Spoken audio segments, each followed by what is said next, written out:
My name is Mark. I'm a teaching pastor in Phoenix, Arizona at Christ Church of the Valley. Verse of the day is Psalm 34, verse 8. It's beautiful. Taste and see that the Lord is good. Blessed is the man who takes refuge in him. Taste and see, two different senses. It's very beautiful. In fact, the setting is very beautiful. This psalm is what we call an acrostic, where each verse begins with the next letter of the Hebrew alphabet, super poetic. But the beauty of the acrostic is in a setting of chaos. You look at the inscription, and it describes a time when David was fleeing from King Saul, trying to kill him. Where does he flee? Well, it says to Abimelech, which is another name for Achish, the king of Gath. Well, Gath is the hometown of Goliath.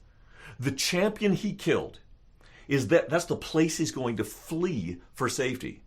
How much trouble do you have to be in to go there? And that's the point, I think. That in the midst of his chaos is some of the most beautiful poetry and the most beautiful statement, taste and see that the Lord is good.